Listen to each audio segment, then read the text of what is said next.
হসপিটালে যতগুলো মানুষ গিয়েছে আমার শাশুড়ি আম্মাকে দেখতে, তার চেয়ে মনে হচ্ছে দ্বিগুণ মানুষ আমাদের গ্রামের আর কি যতগুলা যাইতে পারেনি হসপিটালে, তারা সবাই এখন আসতেছে আমার শাশুড়ি আম্মাকে দেখার জন্য। প্রতিদিন আর কি সকাল বিকাল দুপুর বলতে গেলেই নাই আমাদের বাসায়, সবসময় শুধু মানুষ আর মানুষ। আসলে আমার শাশুড়ি আম্মা অনেক ভালো মনের মানুষ, বিধায় অনেক মানুষ তাকে পছন্দ করে, ভালোবাসে। এই জন্য ওনার অসুখে অনেক দূর দূর থেকে মানুষজন আসতেছে দেখতে। হ্যালো ভিউয়ার্স, আসসালামু আলাইকুম। আপনারা সবাই কেমন আছেন? আপনাদের দোয়া এবং ভালোবাসায় আলহামদুলিল্লাহ আগের তুলনায় আমার শাশুড়ি আম্মা একটু বেটার ফিল করতেছে। আর বাসায় যেহেতু হচ্ছে এখন কাজ আর কাজ, রুগীর কাজ অবশ্যই তো আপনারা বোঝেন না, আপনাদের যাদের বাসায় হয়তোবা রুগী আছে তারা হয়তোবা বুঝতে পারবেন।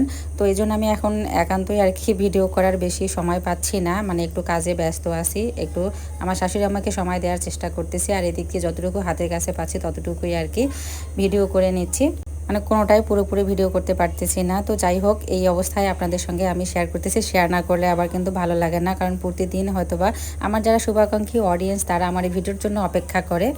তো সকাল থেকেই হচ্ছে ভিডিওটা শুরু করেছি। আজকে হচ্ছে ডাল আর আমাদের বাড়ি থেকে যে মাছগুলো নিয়ে আসছিল এই মাছগুলো হচ্ছে ঝোল করলাম, তার সঙ্গে হচ্ছে ঢেঁড়স আলু ভাজি। আর এর মধ্যে বাসায় যেহেতু আমি আর আমার শাশুড়ি আমার হাজব্যান্ড এক সপ্তাহ ধরে অফিস করেনি, তাই হচ্ছে আজকে সকালবেলা ও অফিসে চলে গেছে।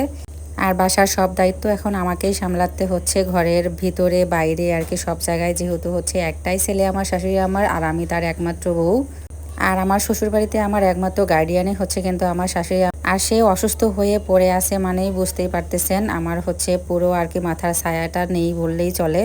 আর আপনাদের ভাই এটা নিয়ে অনেক অনেক টেনশন করে যে আমরা হচ্ছে আমার শাশুড়ি আমার কাছে আর কি সেফ পুরো পরিবার।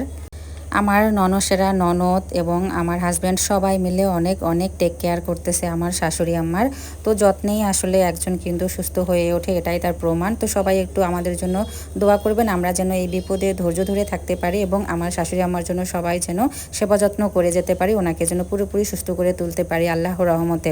আর এদিক দিয়ে হচ্ছে তো আজকে আমাদের ইট নিয়ে আসলো, যেহেতু আমরা হচ্ছে বাসার একটু টুকিটাকি কাজ করব, তাই আজকে ইট আর সিমেন্টগুলো এই তো নিয়ে আসলো। আর এখন হচ্ছে এই তো বাচ্চারা খেলাধুলা করতে করতে আবার এরা মারামারিও শুরু করে দিয়েছে।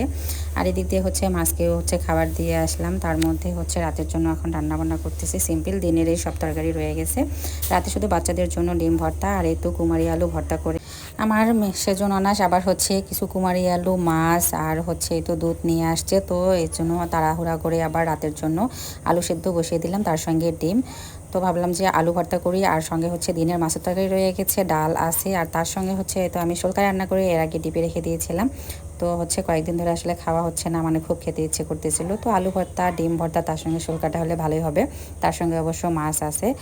আর আর বাচ্চারা কিন্তু ডাল ডিম এগুলো খেতেই পছন্দ করে, মাছটা বেশি একটা পছন্দ করে না। আর যেহেতু দুপুরে খেয়েছে রাতে আর খেতেই যাবে না, তাই ঝটপট এই রান্নাটাই করে দিলাম।